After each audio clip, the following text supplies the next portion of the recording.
Vicks didn't even have time to step back. The ceramic bowl shattered against the marble floor. The scalding soup splashed across her uniform. And Mrs. Caroline Sterling, 52, billionaire socialite, looked at her with pure disgust.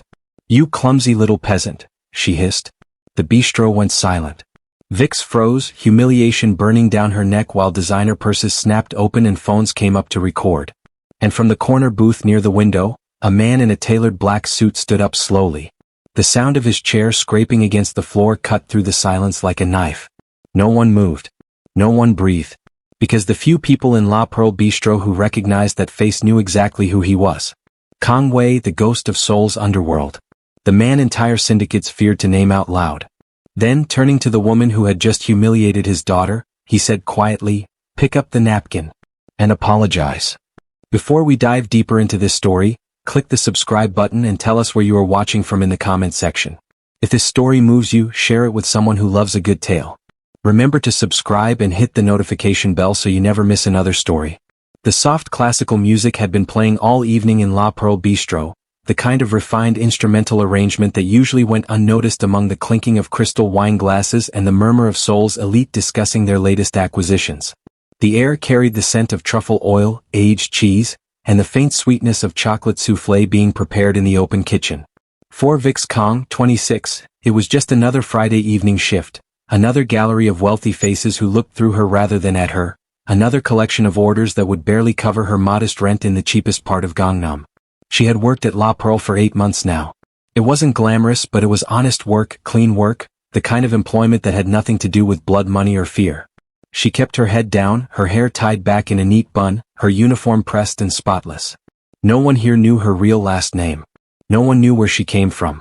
No one knew that the hands carrying their expensive meals belonged to the estranged daughter of the most feared man in the city. And that was exactly how she wanted it. The evening had been unremarkable until table 7 arrived. Mrs. Caroline Sterling swept in like she owned the building, which Vicks had overheard she was trying to.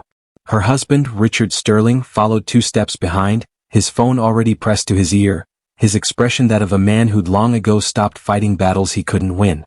Their daughter, a university student who looked bored and entitled in equal measure, trailed after them scrolling through her phone.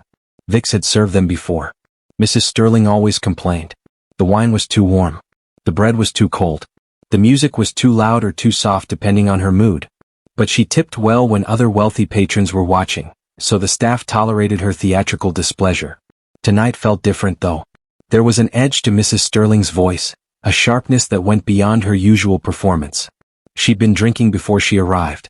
Vicks could smell it when she took their coats. "Finally," Mrs. Sterling said, not looking up from her menu. "We've been sitting here for 3 whole minutes. Is service always this slow, or are you just particularly incompetent?" Vicks forced a polite smile. "I apologize for the wait, ma'am.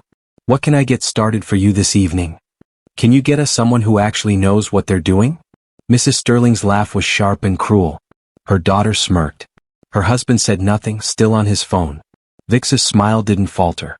She'd learned long ago how to swallow humiliation without choking on it. "Of course, ma'am. I'll send the senior server right over." No.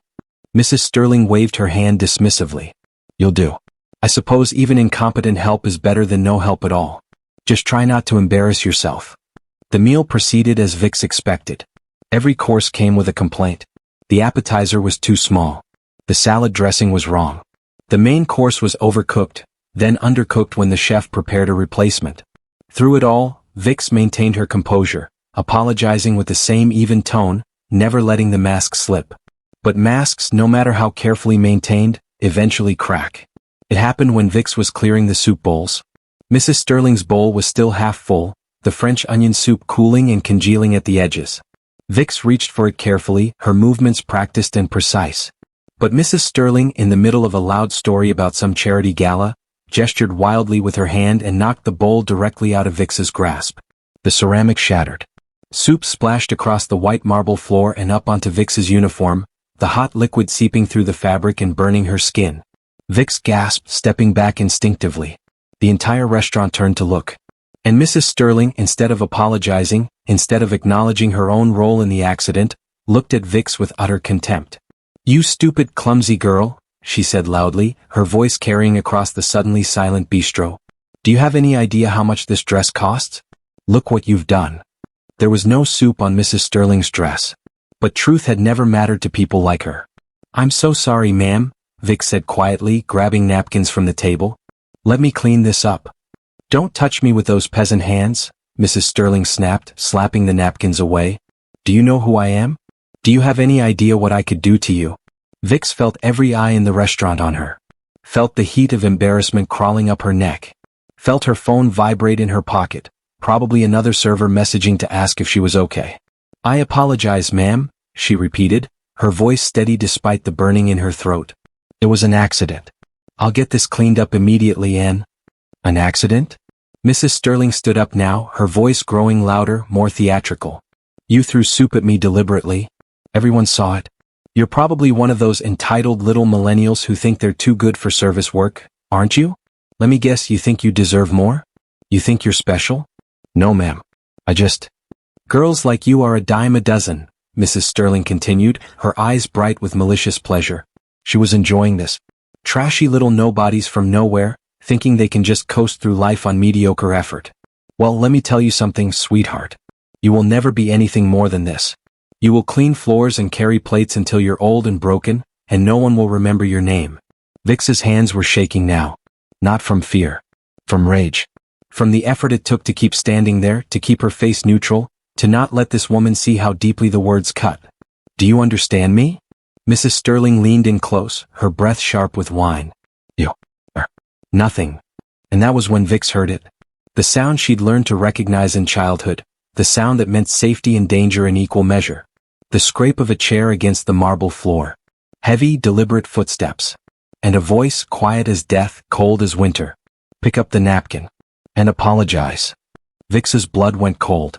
Every cell in her body recognized that voice, though she hadn't heard it in person for 3 years. She turned slowly, already knowing what she'd see. Kang Wei stood 6 feet away, hands in his tailored black suit. At 54, he looked ageless, steel gray hair, sharp angles, and eyes that were dark, flat, and patient. He had been sitting in the corner booth, hidden by a decorative screen. Vicks had walked past him 6 times tonight without noticing. I said, Kang repeated, his voice filling the vacuum-sealed room, pick up the napkin. And apologize to my daughter. Mrs. Sterling blinked, confused. Excuse me? This trash is your daughter?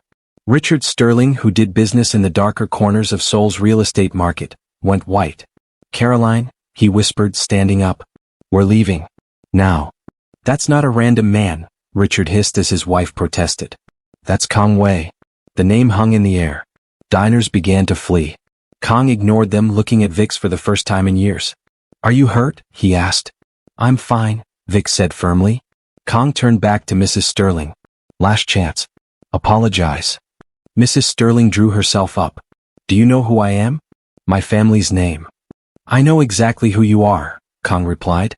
Caroline Sterling. Married into banking for your father's money. I can tell you how much debt you're in, how many affairs your husband has had, or why your daughter was kicked out of university. Mrs. Sterling's mouth moved silently. Fear finally crept into her eyes. Father, Vicks said quietly. Please. It's not worth it. You're my daughter, he replied. You're worth everything. As Mrs. Sterling began another shrill insult, 4 men in dark suits materialized from the shadows. Richard Sterling actually ran for the door. You humiliated my daughter, Kang said pleasantly. You dumped hot soup on her. Now you have one opportunity to make this right. Sorry, Mrs. Sterling whispered. Louder. And to her. Mrs. Sterling turned to Vicks, eyes bright with humiliated tears. I'm sorry. Pick up the napkins, Kang added. Vicks watched as the billionaire crouched on the soup-stained floor. The sight made Vicks feel ill. That's enough, she said. Kang dismissed the woman with a final warning. If I ever hear you've spoken about my daughter again, I will remember this evening very differently. Mrs. Sterling scrambled away, leaving her dignity behind. Kang turned to Vicks. We need to talk. There's nothing to talk about, Vicks said, her voice shaking with anger. I left. You need to respect that. Someone hurt you, Kang said. That ends the agreement. He watched her, his expression weary. Vicks, you're standing in a restaurant where everyone just watched you get degraded. Let me take you home. Reluctantly she agreed. The car was black, expensive, and bulletproof. They drove through Seoul in silence until Kang noted, "You've lost weight." "I'm supporting myself," she snapped. "I want a life that doesn't involve people being terrified of my last name." "Then why are you still in Seoul?" he asked. "Why stay in my city in restaurants I can find in an hour?" She didn't answer. When they reached her modest apartment, she refused to let him up. "Fine," Kang said. "But I'm putting security on your building. Mrs. Sterling won't be afraid for long. Fear turns into resentment. She'll try to destroy you. I'll deal with it on my own." "No," Kang said. "That ends tonight." Vicks slammed the car door. Once she was inside, Kang picked up his phone. "Caroline Sterling," he told his contact. "I want everything. Bank accounts, secrets, scandals. She touched my daughter.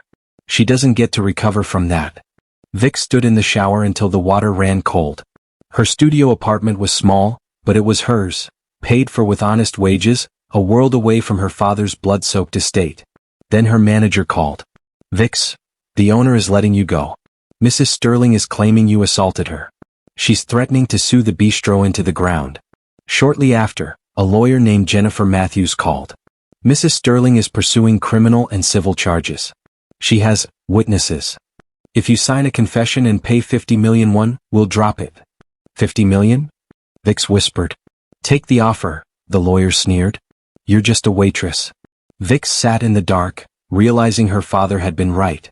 Minutes later, a knock came at her door. Two of Kang's men, June and Taewon, were already stationed in the hallway. "We're monitoring the situation," June said. "Mrs. Sterling is already hiring private investigators to dig into your life. And when she figures out who I am? She won't. Your records are sealed." Her phone rang again, a fellow server from a different restaurant. "Vicks, Mrs. Sterling is blacklisting you. She's calling every high-end place in the district. You'll never work in this city again." Vicks froze on her couch. The knocking came again, firm and patient. Not aggressive but not friendly either. "Who is it?" she called out. "Security, Miss Kang." A man's voice. Polite. Professional. "Your father asked us to check on you." She closed her eyes. Of course he did. She walked to the door but didn't open it. "I'm fine. You can leave. We'll be stationed in the building tonight, ma'am. For your protection." "I don't need protection." "Nevertheless." Pause. "Your father insisted." Vicks yanked open the door.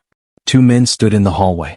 Both in dark suits, both with the calm, watchful expressions of people who'd seen violence and caused it in equal measure.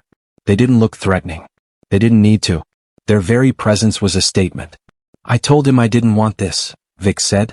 "We understand, ma'am," the first man said. His name was June, though she didn't know that yet. "But after what happened tonight, certain precautions are necessary. What happened tonight was a rich woman having a tantrum. It's handled." "With respect, ma'am, it's not handled. Mrs. Sterling has made 17 phone calls in the last 2 hours. She's contacted her lawyer, her husband's political connections, and 3 different private investigators. She's building a case against you." Vicks stared at him. "How do you know that?" The man's expression didn't change. "We know because we're good at our jobs. And because your father asked us to monitor the situation." "He's tapping her phone?" "We're observing relevant communications," the man said carefully. "There's a difference." Vicks wanted to argue, but a different question emerged. "What did she tell the private investigators?" The second man spoke up. His name was Taewon. "She wants them to dig into your background. Find anything she can use to prove you're dangerous or unstable. She's also trying to find out why your father is, in her words, so aggressively defending some nobody waitress. And when she figures out who I am?" "She won't," June said calmly. "Your records are sealed. Your name change was processed through channels that don't leave accessible trails. Unless someone in your father's inner circle tells her directly, there's no way for her to make the connection." Vicks leaned against the doorframe, suddenly exhausted. "This is insane. All of this because I accidentally dropped soup?" "No, ma'am," Taewon said quietly. "All of this because Mrs. Sterling humiliated you in public and now needs to believe it was justified. People like her don't apologize. They rewrite history until they're the victim.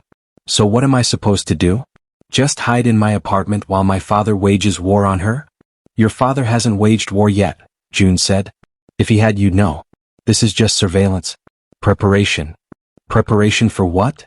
The men exchanged a glance. Then June said, "That depends on what Mrs. Sterling does next. But we'd recommend staying inside tonight. We'll be in the hallway. You won't see us, won't hear us, but we'll be here. Before Vicks could respond, her phone rang again. A known number. She almost didn't answer, but June gestured for her to do it. Hello? Is this Vicks? A man's voice. Unfamiliar. Nervous. Who's asking? My name is David Park. I'm a server at Golden Terrace. I heard about what happened at La Pearl tonight. How did you get my number? That's not important. I'm calling because Mrs. Sterling has been making calls. She's contacting every high-end restaurant in the district. She's telling them you're dangerous, unstable, that you attacked her. She's getting you blacklisted. Vicks's blood ran cold. Can she do that? She's Sterling. She can do whatever she wants. Pause. I'm sorry. I thought you should know. My manager just added your name to our permanent ban list. I think she's doing the same everywhere. The call ended. Vicks stood there, phone in hand, trying to process what was happening. Mrs. Sterling wasn't just trying to get her fired. She was trying to make sure Vicks could never work in a decent restaurant in Seoul again. June was watching her face. What did they say? She's blacklisting me, Vicks said quietly. Everywhere. June nodded as if he'd expected this. Then it's time. Time for what? Time for you to let your father help. No. Miss Kang. No, she said more firmly. I'm not calling him. I'm not giving in. There has to be another way. There isn't, Taewon said not unkindly. Not against someone with her resources. You're fighting a billionaire with lawyers and connections. You're a waitress with no legal support and no resources. This isn't a fair fight. I don't care if it's fair, Vicks said. I care that it's right. Her phone rang again. This time she knew the number. Her father. She declined the call. It rang again immediately. She declined again. The third time June spoke up. He's not going to stop calling. You might as well answer. I don't answer to him anymore. Then he'll come here. Let him try. I won't let him in. June's expression was almost sympathetic. Miss Kang, with all due respect, if your father wants to see you, locked doors aren't going to stop him. Vicks knew he was right. She answered the phone. What? Have you seen what she's doing? Her father's voice was calm, but there was steel underneath. Yes. And you're still refusing help? Yes. A long pause. Then, Vicks, I understand your pride. I even respect it. But this woman is trying to destroy your life because her ego can't handle being humiliated. Let me stop her. By doing what? Threatening her again? Making her disappear? That's not how normal people solve problems. You're not normal people, he said, echoing his earlier words. And neither is she. She's using every advantage she has. Why won't you do the same? Because then I'm no different than you. The words hung in the air. She heard him take a slow breath. I see, he said quietly. Then I'll respect your wishes. But the security stays. And if she escalates beyond professional retaliation, the agreement is void. What agreement? The one where I let you pretend you're not my daughter. He paused. Get some sleep, Vicks. Tomorrow is going to be difficult. He ended the call. Vicks stood there for a moment longer, then looked at the two men in her hallway. Are you going to stand out here all night? Yes, ma'am. That's insane. That's our job. She wanted to argue more, but she was too tired. Fine. But stay quiet. My neighbors don't need to know I have bodyguards. You won't even know we're here, June promised. Vicks went back inside, locked her door, and tried to sleep. But every time she closed her eyes, she saw Mrs. Sterling's face. I heard her cruel words. Felt the hot soup on her skin. And underneath it all, a small dark part of her whispered that maybe her father was right. Maybe some people didn't understand anything except fear. She hated that voice. But it was getting harder to ignore. Vicks didn't sleep. She lay in bed watching shadows stretch across her ceiling, listening to the rhythmic hum of Seoul's night traffic. Every time she closed her eyes, she felt the phantom heat of soup on her skin and the cold weight of Mrs. Sterling's gaze. By 3 a.m. she gave up on the illusion of rest. She sat at her small kitchen table with a cup of lukewarm tea, scrolling through job listings she already knew were dead ends. Mrs. Sterling's blacklisting had been thorough. The woman had poisoned the well in every district Vicks could reach. Across the city, in a penthouse office with floor-to-ceiling windows overlooking the glittering Han River, Kang Wei was also awake. But unlike his daughter, he wasn't agonizing over survival. He was orchestrating it. The primary accounts? Kang asked the man sitting across from his desk. Frozen as of midnight, the man replied. His name was Minwoo, Kang's chief financial strategist. A man who moved billions with the same clinical coldness that a surgeon moved a scalpel. Mrs. Sterling will wake up to find her personal wealth inaccessible. The bank will cite irregular activity and mandatory security reviews. How long can you hold the line? 48 hours before they are legally required to release the funds. But by then we will have initiated phase 2. Kang nodded, his expression unreadable in the dim office light. And the husband? Richard Sterling is fragile. 60% of his capital is derived from his wife's family estate. The remaining 40% is tied up in leveraged real estate. Without her he is essentially bankrupt. I've ensured he receives a notification of his personal liability by morning. Good, Kang said. And the daughter? Leave her, Kang commanded sharply. She is a child. This is between me and the mother. Minwoo hesitated. Sir, if I may. Mrs. Sterling is already terrified. Is this level of total financial erasure necessary? A quiet warning might. She made my daughter cry, Kang interrupted, his voice dropping to a dangerous whisper. She humiliated her in public and tried to destroy her ability to eat. There is no sufficient warning for that. There is only destruction or mercy. And right now I am not merciful. Minwoo wisely bowed his head. He knew the monster was out of the cage. By 6 a.m. Mrs. Sterling was at the airport, her suitcase packed in a frantic rush to reach Paris. But at the gate her world stalled. A system glitch had flagged her passport. She was detained in a small windowless room for an hour, watching the clock tick past her flight time. When they finally cleared her, claiming a clerical error, she knew. It wasn't a glitch. It was a message. There was no corner of the earth Kang Wei couldn't reach. Vicks was startled awake at 8 a.m. by a frantic rhythmic pounding on her door. She stumbled out of bed and pulled it open to find a ghost. Mrs. Sterling stood in the hallway, her hair disheveled, her makeup smeared into dark tracks down her face. Gone was the high society predator. In her place was a woman who looked like she hadn't slept in a week. Behind her stood June, Kang's shadow, perfectly still, his presence a silent threat. You, Mrs. Sterling hissed, her voice cracking. You did this to me. I don't know what you're talking about, Vicks said, her heart hammering. Don't play dumb. My accounts are frozen. My cards are declined. My passport is flagged. Call him off, Vicks. Please. I don't control my father, Vicks said firmly. I haven't even seen him. Liar. Mrs. Sterling lunged toward the doorway, but June moved with a speed that defied his size. He stepped between them, his hand resting inside his jacket.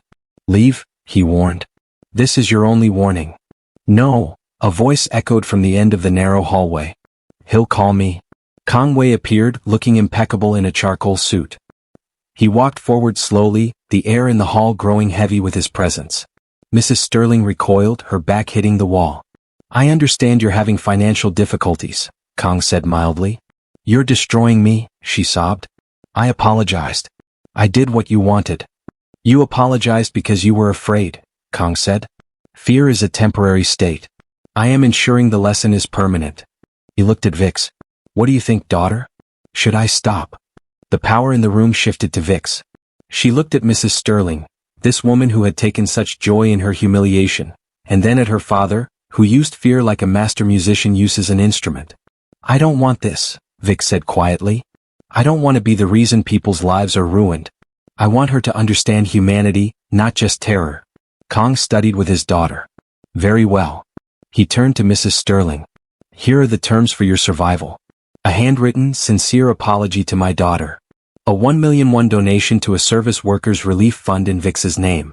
And finally, you will remember this helplessness. If I ever hear you have treated another person like they are beneath you, the next time won't be a lesson. It will be the end. Mrs. Sterling nodded frantically, weeping with relief as June led her away.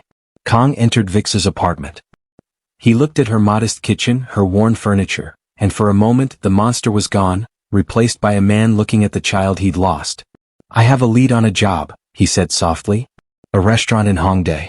I'll use a different name to recommend you. They'll hire you for your skill, not my reputation. No strings, Vicks. Just a father's help. The letter arrived 2 days later. It was 3 pages of shaking, honest script. Mrs. Sterling wrote about her own upbringing, the cycle of elitism she'd been born into, and the genuine shock of finding herself powerless. You showed me more mercy than I deserved, the letter concluded. I will not waste it. Vicks kept the letter. A week later, Mrs. Sterling's daughter, Claire, visited. She told Vicks that her mother had changed, that she was quieter, humbler, and had started volunteering at a soup kitchen. She made me go with her, Claire said with a small smile.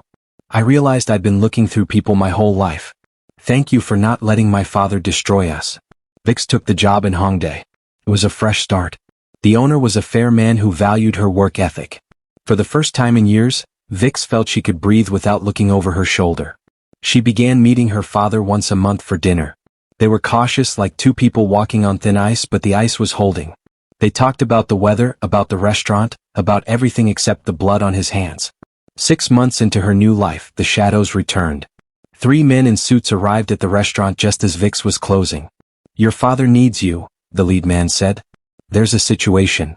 Vicks arrived at the mansion to find a young man tied to a chair in the basement office. His face was a mask of blood and terror. Kang Wei stood over him, holding a heavy folder. He stole $2 million, Kang said.